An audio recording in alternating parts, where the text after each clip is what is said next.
Welcome back to the Game Informer Show. I'm here now with fighting game expert Serial Vasquez. Hello, that's me. And fighting game extraordinaire Andrew Reiner. Hello. So when we're putting this issue together, there's discussion about like, do you remember the sci-fi issue we did a long time ago? And we ranked, was it the 25 greatest sci-fi games of all time back then? Yeah, and then I think we did the same with Co-op.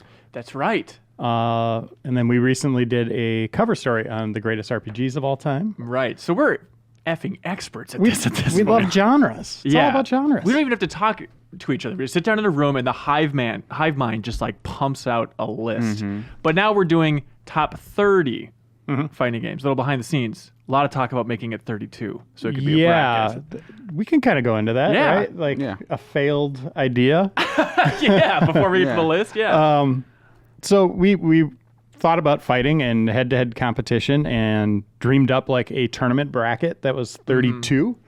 So we wanted to have 32 games and tried to sell our art team, the people that lay out the issue of the NCAA tournament, like the brackets and having the different fighting games on each side. And they're like, well, are they going to be competing in something? And we're like, no, it's just a list. It's just a list, but just visually want it to be a bracket, and their designer heads exploded collective. It was like, all right, that's fair. And we were like, it could go down to the Sweet 16, the Final Four, that. And they're just like, it's a cool idea, but it's in your head, and it works in your head only.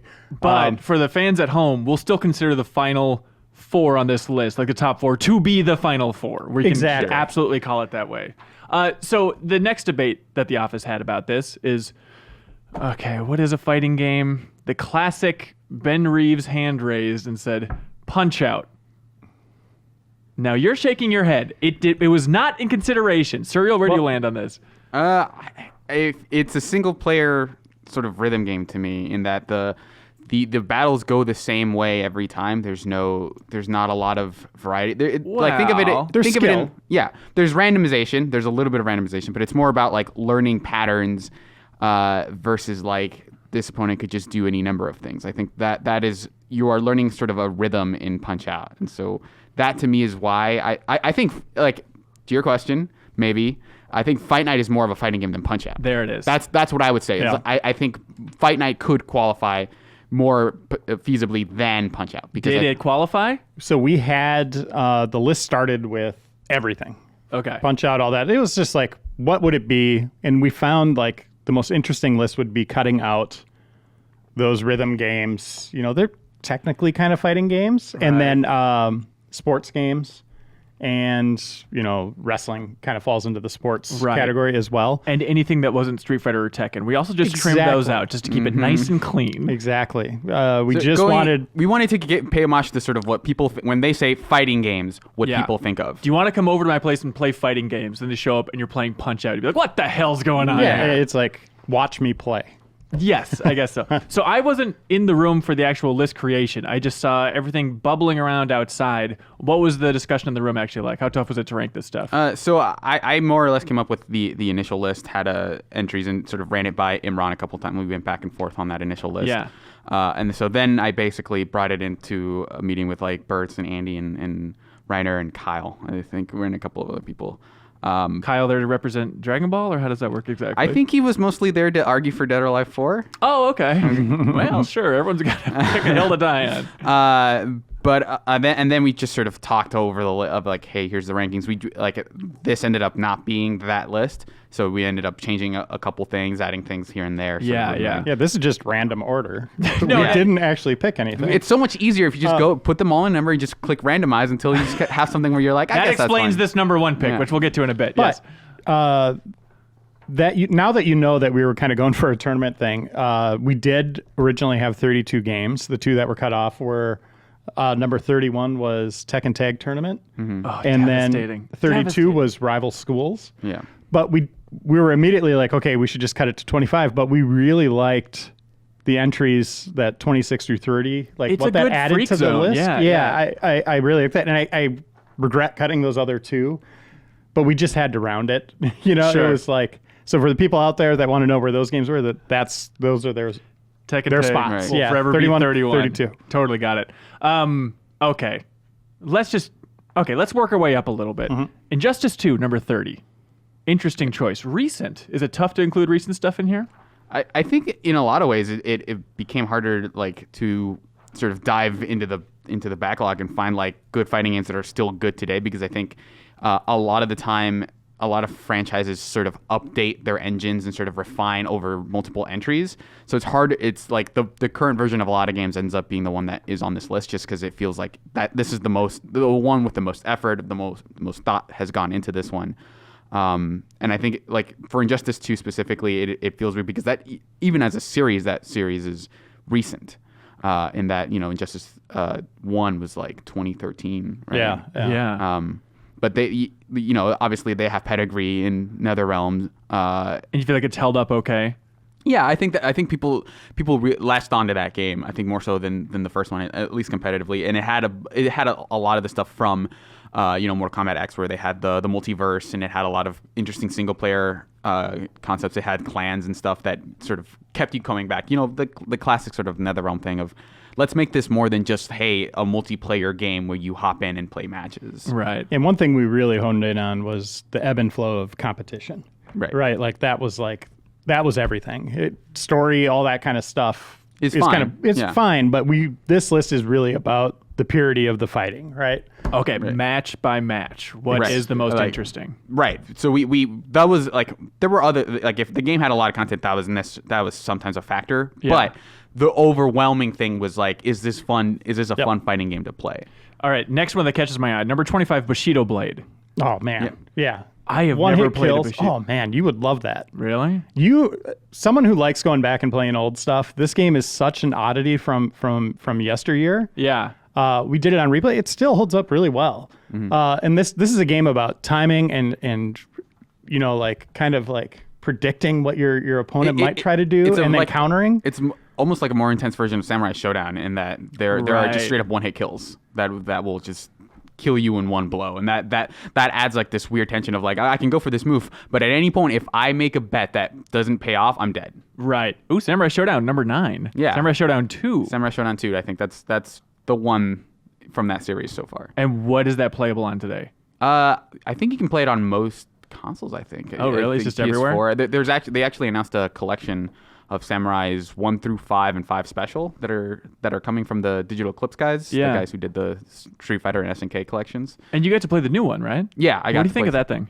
I think it's pretty cool. Like they've definitely taken lessons from sort of some of the rest of the series, but I think they are trying to go back to that Samurai Shodown 2 style.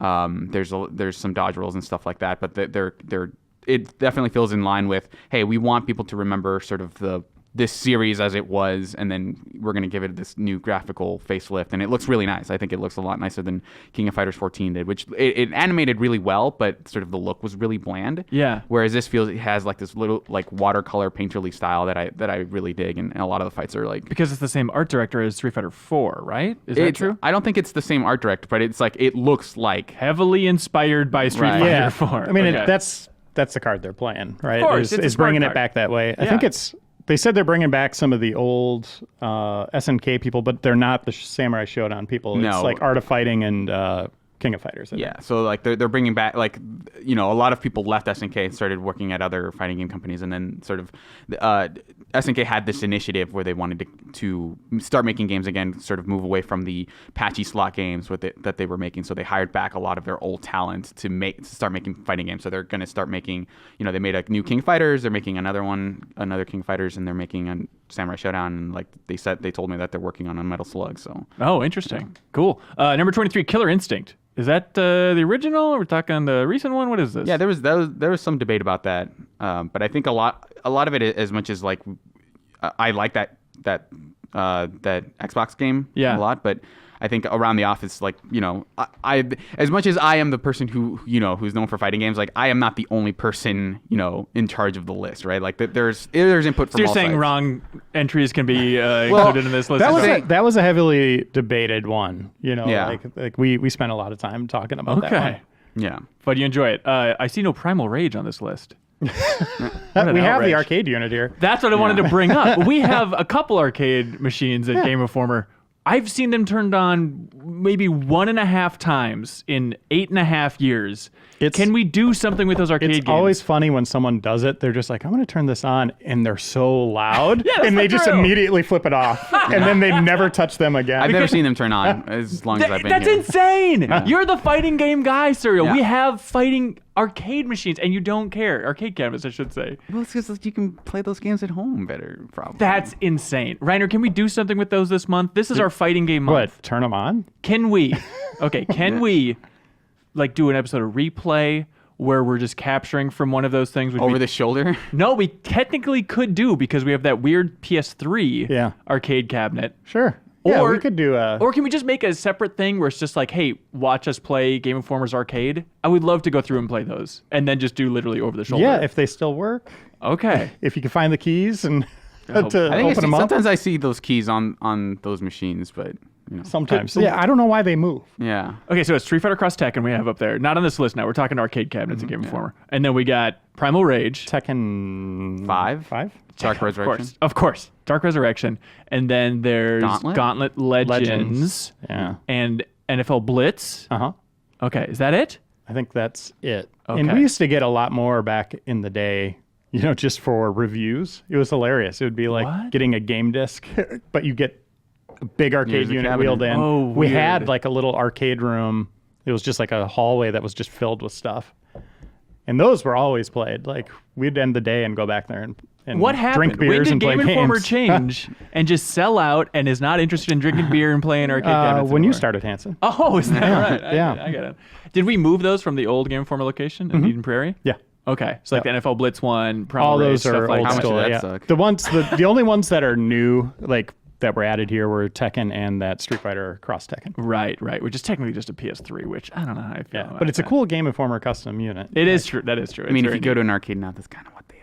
It's sad. Don't say that. Let's see. Stop me if you guys want to talk about one. Mortal Kombat X, first Mortal Kombat on the list here, number 20. Number 20. We got Smash Bros. Ultimate, number 17. Yeah, that's Interesting like a choice. pretty recent release. I like that game quite a bit. It didn't really latch on to me as much as it did a lot of other people, but I think if we're gonna pick one from like everything after Melee, let's say, I think this is the one.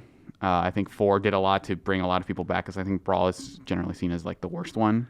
I think it gets a bad rap. It's still a great game. It has one of my favorite story modes in that it was like basically a platformer. It was really fun, but I remember playing that game and being like, the more I played it, the more it kind of bummed me out. I get it. Going back a little bit, I skipped this one. Number 18, Street Fighter Alpha 3. Can you explain what that is? It's the third Street Fighter Alpha. It was basically like, it was around the time when they started experimenting with meters a ton. So you have A-ism, X-ism, V-ism, and so they all gave you different... V-ism? Yeah. It had a ton of characters, and it had a lot of... it was basically what Street Fighter was between 2 and 3, basically. It was this entire series where they didn't know what to do with Street Fighter 3, so they just said, let's make this little sort of side shoot series where we have a ton of characters, and they look really nice. It was like around on the PlayStation, and like people really latched onto this like side project that, the first Street Fighter Alpha game wasn't... It was fine, it didn't do anything crazy, but like Street Fighter Alpha 2 was when a lot of people were like, okay, this isn't just like a thing that they're doing, nilly-willy, like they're investing in this series, and from there, like 3 is generally seen as a little bit wilder, not necessarily as like tame as 2, but I think the number of characters there and a lot of the systems that play there, I think made it kind of more interesting to me. Mm-hmm. All right.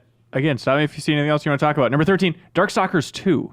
I'm sorry, 3. Darkstalkers 3. I've only played the first Darkstalkers. Am I blowing it by not having played Darkstalkers 3? You should play Darkstalkers 3. Not Darksiders 3. Okay. Darkstalkers 3. It was when you play that first one, I think is the origin of a lot of different things, honestly. But the vampires, for vampire, for they fighting were born games. there. Like it was like one of the early games where, you could make the argument that this sort of led to the Marvel series in a lot of ways, of like really quick cancels of like ABC, things like that. It had this really weird round system, which I think Injustice used, where basically if you die, you come back with another health bar, but your opponent gets to keep the health bar that they beat you with, basically. Right. So that gave matches a different flow. A lot of the movement options in Darkstalkers ended up sort of becoming the linchpin of a lot of anime fighting games, stuff like Guilty Gear. So like it was an interesting curiosity, and Darkstalkers 3 was sort of like the where it all came together, had the most characters, had the most refined version of that fighting. Yeah. The one thing that I'll say, kind of going back to the creation of this list, before we discussed anything, we just had Serial talk about each of these games and why they were there. If we actually had a soapbox made for him, yeah. It was amazing. Off the top of his mind, just all the details about these games. It's so nice to have an expert on staff. And maybe you're just a BS artist. I have no idea. But also, like, visiting NetherRealm, it was so nice just to be able to sit back and be like, all right, Sarah's going to dive in the weeds, and no one's going to stop him, and they're going to know exactly what he's talking about at all times. Yeah, and, like, the designers appreciate it when you can really dive in there, you know? Yeah, I was talking to Steve Brownback, who's one of the QAs there, and he was we had a really long conversation about different characters and stuff and seeing how they fared. And then they wouldn't stop holding hands the rest of the day. Right. It was really aggressive. One game I do want to talk about is Mark of the Wolves, Fatal Fury. It was this weird game because at the time number 15, by the way. Yeah, number 15. It was weird because it was sort of like a Third Strike sort of esque movement of like, hey, we've got Terry. That's really about it. That's really the only character who makes it from the other Fatal Fury games. We have this kid named Rock Howard, who's Geese Howard's son. Of course. But it was... It's an upgrade in the name. Yeah. And it had a lot of really weird characters. There's a character whose just name is Butt. Shut up. Yeah. No. B-U-T-T? B-U-T-T. Mistranslation? I don't think so. Jesus I don't think... Christ. If it is, they didn't correct it. Okay. So it's not like it's not super flashy in that it's got this crazy thing. Like the only thing it has is this top system where you choose sort of what part of your health bar you want to be enhanced. So when you get, let's say if you choose the middle segment, when you get down to that segment, you do more attack damage, and I think some of your specials are different. Yeah. You have a different super move, but that's really about it. Beyond that, it looks really nice even now. Like it has some really awesome 2D animation, and like in terms of the fundamentals, it feels like when you think of fighting games, it has all of the stuff that's needed to be there, and it's like a no frills fighter of like, I don't want to mess with like crazy systems. I just want a good fighting game. Like Mark of the Wolves is like up there in terms of like just testing your pure fighting prowess. Didn't they make a new one, or they are making a new one? I mean Fatal Fury just kind of got supplanted into King of Fighters basically. Okay. And they haven't made a Fatal Fury game in a while. As far as I know, I think they want to make another Mark of the Wolves. Right. But not like, because Fatal Fury at this point, all the characters you know from Fatal Fury are basically in King of Fighters. Okay. But making another Mark of the Wolves would be cool because you don't see those characters a lot. Yeah, so, yeah. Return of Butt. Yes. Right. I want to bring up Virtua Fighter. Yeah. That series is primed for a comeback. Like that was like one of the most technical fighters out there. Yeah, it is harder than Tekken, which is like rare in terms of technicality, but it was definitely one of those games where like there were tiers of if you're a baby, you play Marvel vs. Capcom like back in the day of like, because it's like the combos are so easy, or you play Street Fighter if you're a little bit more serious, or you play Tekken because you know how the movement is. But if you're a real fighting game guy, you play can't flail in this one. You play Virtua Fighter because you have to know what you're doing in those games. Right. And maybe too much time has passed for them to come back and compete. Like iteration is everything for fighting games. Yeah, but I think if they announced a new Virtua Fighter, I think there would be a lot of people who'd be interested. I'm not sure that it would be one of those things where it's like, this is going to sell gangbusters, right? They would have to sort of scope it appropriately. By the way, this is Virtua Fighter 5 on our list, specifically number 14 of course. Yeah. Do you think they would go and include like the old polygonal models if they made a new Virtua Fighter? Did Virtua Fighter 5 even have that as like an alternate or maybe. anything? I think so. One of them did, I think. Yeah, I think the last time we saw them were like they were assist trophies in Ultimate. Yeah, exactly. Yeah. Hey, they're relevant again. Thank you, Smash Brothers. Absolutely. Number 10 is Juggernaut. Yeah. Super Street Fighter 4, specifically the Arcade Edition. So I went back and forth about this, whether I wanted it to be Arcade Edition or Ultra. And I think ultimately, when people see Arcade Edition, they're going to assume, because the original release of Arcade Edition was like the worst one, but then they patched it like with the 2012 version. So I was very particular about calling that out in the entry of like when they had the 2012 patch. That was when Street Fighter 4 was, from a balance perspective, at its best, and it had like a ton of characters. And in Ultra, they added a bunch of characters from cross Tekken, like Hugo and Poison. But I think like for even playing it and watching it, felt a little bit more boring. Like a lot of the balance, Elena was like the strongest character, and it was mostly because she could heal, which made matches go on way longer. So it became these fights of attrition a lot, like at a top level. But if you're gonna go buy one, you may as well just buy Ultra, since you can version select a lot of the characters. So you can say like, I just want to play the 2012 version. That idea of, hey, if you're just going to go buy one for this list is surprisingly tricky, because at some point it's like, do we list every system some of these games have been on? Like Street Fighter 2, not to spoil anything, has been on a lot of systems at this point. Where do we land on that? I think we did end up listing it. Really? For in the magazine? Yeah, is that just half the entry? Yeah, basically. Okay. Yeah, there's a lot of bullets for games like that in particular. But yeah, I was looking back at the sci-fi issue at that list that you brought up earlier, and I noticed like, well, that's cool. People know they can get like XCOM on iPad, and I thought that was important, like to show where it originated, but also if you are interested in these games, where you can play them, even if it is like bringing out your PS3 and going to a used store or a garage sale. I think that's important, and I'm glad we included that. So. Yeah, it's just a mess. Okay, number 7, Tekken 7. Tekken 7. Again, recent entry. Hey, fighting genre is alive and well according to this list. Yeah, like I'm consistently surprised by how that game has taken off in a way that I wasn't expecting it to at all. Like it was even before that game was out, people were like, yeah, they're bringing back Tekken, and at the time it was they have successfully brought Tekken to modern consoles, but they've really expanded on that in the years since. Like they've added a bunch of different characters. They've retooled combos in a really cool way without it wasn't like that combos needed an overhaul. They just made them more fun by saying, we're going to make it look way different when you do wall bounces, and also easier to see like, oh, now I can keep comboing. Right. And so they've done a really good job of supporting that game. They have like their Tekken World Tour. They've added, they added bowling.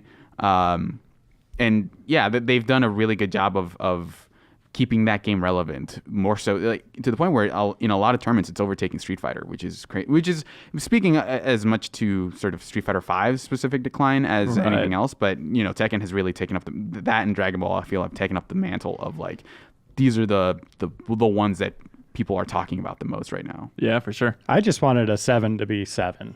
It's always fun. My original list was just numbered entries. Like very smart. Poke holes in that logic. Reiner, number 4 seems special for you. Yeah, so I was kind of the old school guy, conceived and born in an arcade. That's my history. I spent a lot of time there competing in arcade games, and those old Mortal Kombat and Street Fighter games, not to reveal something else on the list, but they still hold up well today. And man, they turned that scene on its head. They completely upended what you could expect from arcades. So this is Mortal Kombat 2, by the way, as number 4. Yep. So were you at Game Informer when Mortal Kombat 1 was on the cover? My first article was Superman, The Death and Return of Superman, and I think that was in a Mortal Kombat issue. So it might have been 2? I can't remember. I'm just trying to figure out. I think it was 1, because I remember going to an arcade for, I believe it was Mortal Kombat 2, where they had they closed down. It was after hours, and we got they got an early machine there for testing, and we went in there, and they had a bouncer at the door, and people were just trying to figure out all the moves. Right. They weren't playing the game. They had people with everybody made in a pack, hey, don't punch me. We need to figure this stuff out. People with notepads, crossing off all the sequences they'd already done for fatalities and all that. It was crazy. Was that fun? It was awesome to be a part of that, and because you went in there and you're like, "Whoa, who's that character?" There was people you didn't see. I think I remember we saw an early version of MK3 with Cyrax and Sector, and I think they were named Ketchup and Mustard. Oh, okay. At the time, that was for a preview. Yeah, if you're out there watching, confirm or deny that, please. Yeah, I think it was maybe a cover op or something. I don't remember what it was. Okay, because we eventually put Mortal Kombat 1, 2, and 3 on the cover. Yeah. It's fun. Do you remember the hype for Mortal Kombat 2 building? Were people really anticipating this thing? Did they expect it to be? There was those commercials, Mortal Kombat, people screaming in the streets. I don't know if you guys remember. I don't know that. Oh, yeah. There was huge marketing pushes behind that first game. So yeah, that game landing was an event. Yeah. I would compare it to a new Grand Theft Auto coming out now, or any big release that people are just super stoked for. It always blows my mind then. On the cover story trip, we talked for a bit about this, about how NetherRealm's best-selling game is Mortal Kombat X. They sold like 11 million copies, which is just, it's crazy to think about like the impact of a game like Mortal Kombat 2. And it's like, yeah, it still doesn't compare to the sales that we had just a couple of years ago with Mortal Kombat X. That's what's crazy about that series. It's still growing in a confusing way. Yeah. Okay, number 3. Okay, number 3. I was going to say... It's my number 1. I was going to say, this seems like the default number 1, but it's our number 3, and you need to justify this. This is Super Street Fighter 2. Yeah, it's the... Turbo specifically. Yeah, Turbo. Turbo was sort of the version that I think everyone still kind of latches onto. Street Fighter 2 is like is the fighting game in a lot of ways. Right? Like This list should be boring because it should be number 1. Right.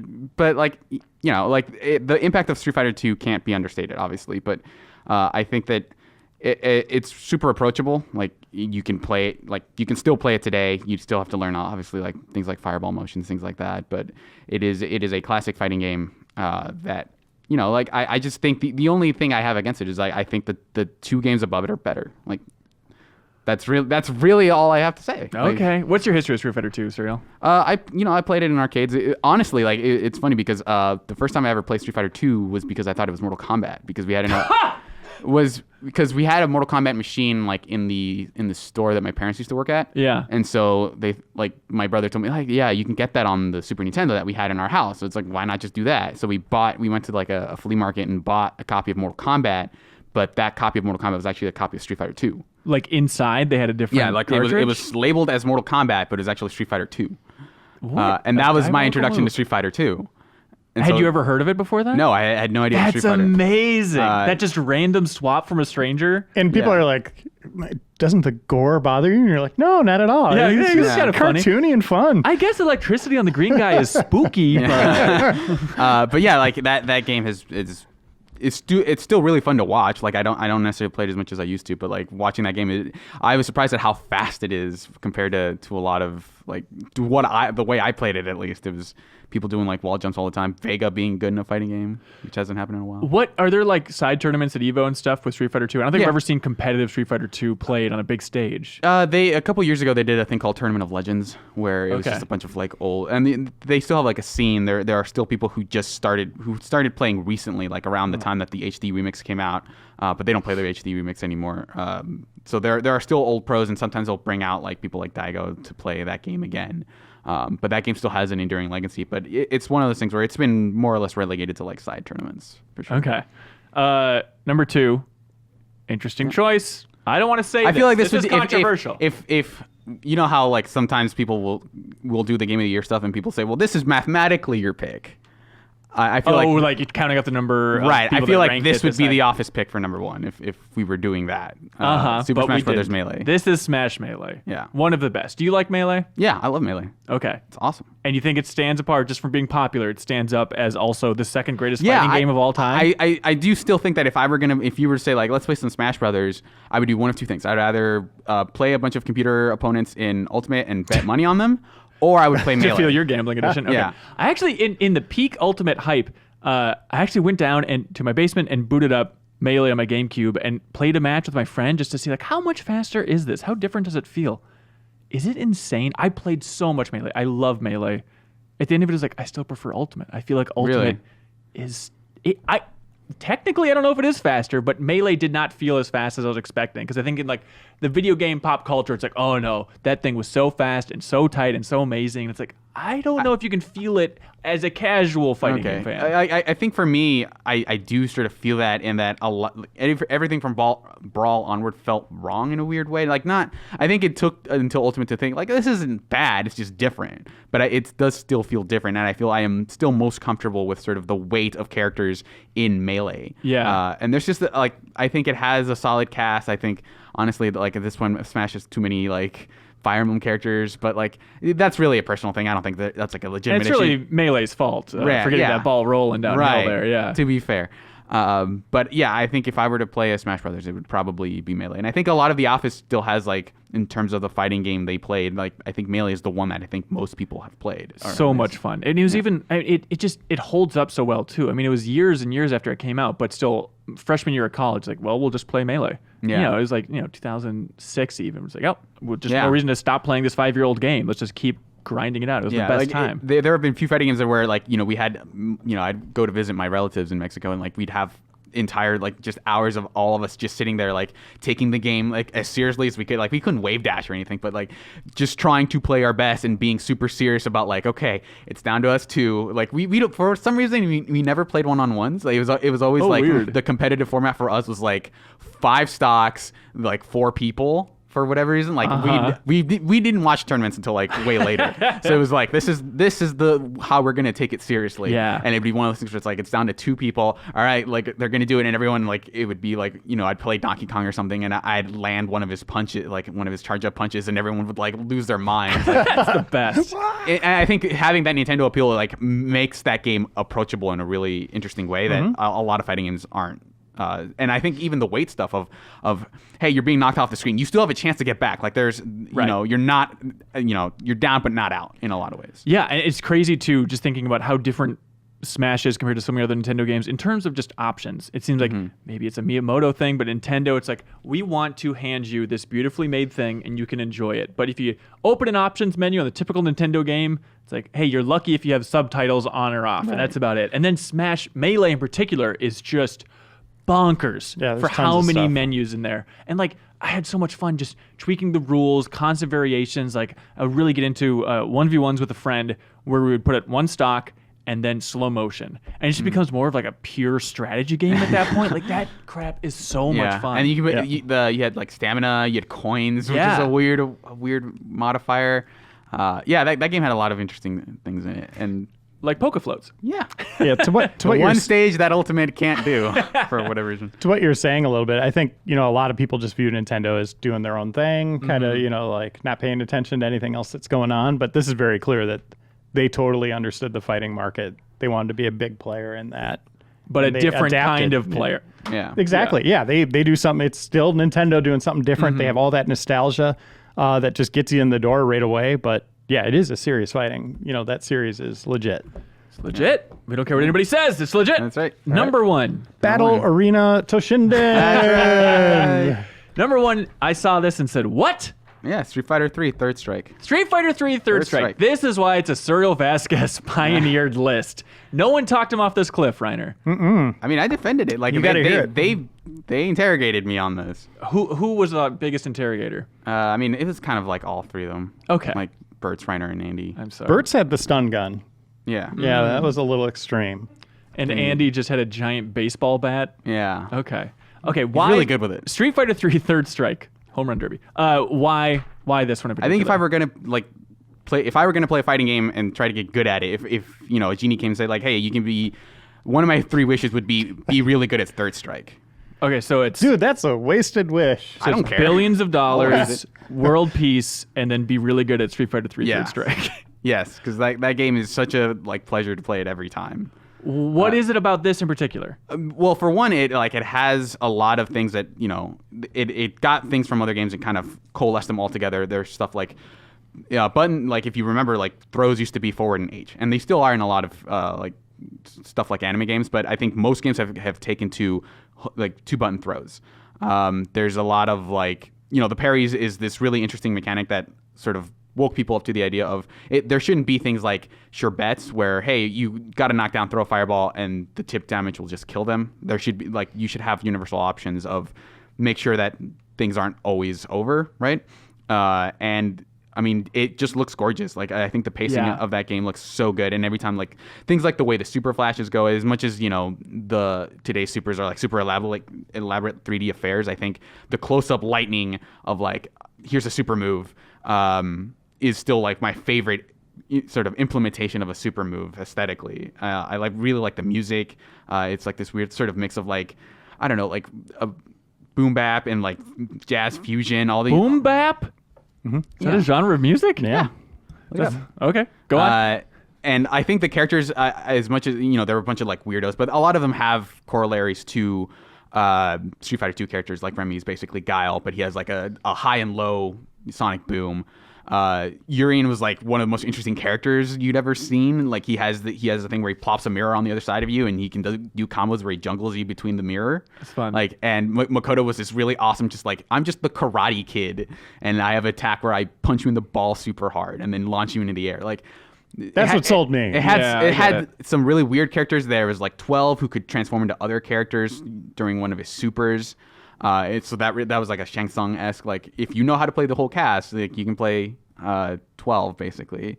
Okay, as a complete idiot, can you explain the third strike thing? Which version of Street Fighter 3 is this? It's the third one. It's the last one. So like it was Street Fighter 3 and then Second Impact, or the first one was called Giant Attack, I think.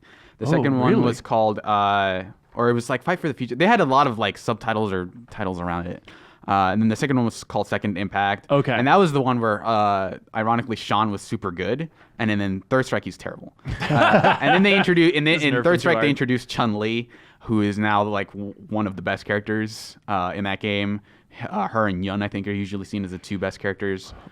It's basically like Avengers End War of Street Fighter. Oh, I get it. Yeah. Where it's like, here are the survivors. How has opinion shifted since release of Street Fighter 3? I think when the game came out, it was in the middle of like a lot of the games on this list were taking it. Capcom versus SNK2. A lot of the crossover games were really popular back then. Capcom versus SNK2, Marvel vs. Capcom. So this was seen as like, they're just kind of doing Street Fighter again. But like over time, as sort of those games dwindled basically, and we had the era basically between those games and Street Fighter 4, which games came out then, but in terms of new games that catalyzed the entire community around them, it wasn't really until Street Fighter 4. But in that time, people sort of kept going. Like, it was slowly a trickle of like people are going back to Third Strike and sticking to it. And it was especially like Japanese players loved the shit out of the game, like when it came out. And there is like Evo 2002, I think, was the first time that those two scenes met, and the Japanese players just like destroyed the American players. And that was what got like the American players to start taking that game seriously. And over the course of time, people just started playing a lot of it and sort of understanding like the appeal of this game isn't necessarily like, a lot of it is aesthetic, but a lot of it is just like the fights go by so quickly and but without being overwhelming. And there's just a lot of like fine tuning there that makes the fights feel sort of like, okay, I can understand this, but this is not like as slow as something like Street Fighter 2 is when you're playing it casually. Like you can just being able to forward dash, things like that. A lot of that stuff is in the pacing of those matches, I think. And there's still like every year there's a Japanese tournament where people like who you don't see anywhere else really. Like there's just people who still play Third Strike. They're like, oh, I don't really play fighting games. I just play Third Strike, right? And there are people like in Japan. There have been people who've gone on to like, quote unquote pilgrimages to like, I'm gonna go to Japan and I'm gonna play a bunch of Third Strike with these guys and I'm gonna get really good at Third Strike. And so people just travel to Japan just for that purpose of being good at, because they're still seen. There's it's still just like scene. you saying a friend of mine, but really it's you that has gone on those pilgrimages. No, I wish that would be awesome. But yeah, like genie in a bottle, man. There's like, wish too. There's like one arcade where like everyone plays and there's still different scenes, and just seeing that kind of stuff. And yeah, like I love Third Strike. I think when it came out on PS3, it was like one of the games I played most. And there was at the time there was like this 24-hour stream of like just Street Fighter 3 matches of like, hey, I'm gonna make a lobby, I'm gonna stream it, anyone can hop in and you can play whatever. And I had that on like while I was playing Third Strike. Like totally, it's such a great game, and I think the fighting game community has gone on to like really recognize it as like, here's one of the greatest games. Yeah, on a Saturday after we put this list together, and it was in editing, I think. I woke up at 3 a.m. just freaked out, like, what have we done? Like, Third Strike, what is this? And I just took like a deep dive on my phone into forums and fighting game communities. This thing is beloved. Okay. Like that game, yeah. And I was just like, oh, I can rest well. Yeah, and just like they had different supers, right? So, and a lot of those did change how you played. Like there's Ryu, and then there's Denjin Ryu, where he has a super. I'm sorry, Ed Boon calls him Ryu. We're gonna have to say that. Yeah. So he has one of his supers is he can charge it up basically, and it's unblockable if he gets it off, and does a ton of stun damage, and that causes people to play the game differently. So there's just a lot of different nuances, like different different people will talk about different players based on how they play their characters. Yeah. What so I have it on Switch with that Street Fighter collection. Yeah. And again, the art. I mean, this is probably peak 2D Capcom art, right? Yeah. Does anything top maybe it? some of the best 2D like sprite-based animations. Yeah, I like their Marvel Capcom stuff too. Yeah. There's some. I think a lot of that stuff. Wolverine's always looked just awesome. Yeah, a lot of that stuff is like Marvel's Capcom 2 is weird because it was a pastiche of like, we're gonna take the sprite, Morgan's sprite from Darkstalkers in 1994 is in this game, so it's like it's a lot of like pastiche of different sprite works, which is kind of interesting in its own right. But yeah, like the way Third Strike flows is just phenomenal. How would you recommend people play it if they wanted to play Third Strike? I think the Anniversary Collection has online. If you want, and that's still a Switch exclusive, right? No, it's on everything. It's exactly. Like on PC. Okay. Yep. Yeah. Exactly what I was going for. Or I mean, if you want to get cruise about it, you can go into Fightcade. But like, it depends on what you're looking for. What is Fightcade? It's just like a thing where you can go and play fighting games. But sending people to jail? What are you doing? I don't know. Wait, just like some emulation thing online? Is that what you're talking about? It's basically okay. But yeah, I think those are fine. I mean, obviously, like I would say, go play the arcade version if you can. But I don't know if you want to just have a solitary version of Street Fighter. Like, I think that online version on PS3 is actually still pretty good in that it gives you like some fun challenges. Like, there's basically one where you can go and do the Daigo parry, like practice doing the Daigo parry, where it's hey, Chun-Li and at any moment can do her super, and your job is to parry it the way he did. Hang on a second. That was in Street Fighter 3 that happened? Yeah.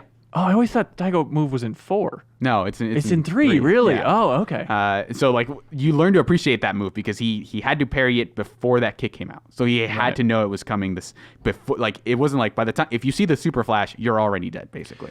Now, there's probably a percentage of people listening or watching that have never watched that. You should go watch that video. Okay, explain exactly. How do you spell Daigo? Daigo. Okay, and then Daigo parry on YouTube. You'll find or Evo moment number 37. Okay, that's the classic. I love it. It's like a Sonata. Okay, hey, that's the list. There's a lot of other entries here. You can check it out in the latest issue of Game Informer. Ryan, are we going to put it online at some point? Yeah, I think at the beginning of May, maybe. Right at the end of the month of coverage of Mortal Kombat 11. Hey! Very exciting. That was just a clip from a larger show called The Game Informer Show. You can find it on iTunes, Google Play, or GameInformer.com. We take the fun opportunities and exclusive information from Game Informer magazine and boil it into a show that airs every Thursday with exclusive cover story information, developer interviews, a lot of fun stuff. So come love games with us.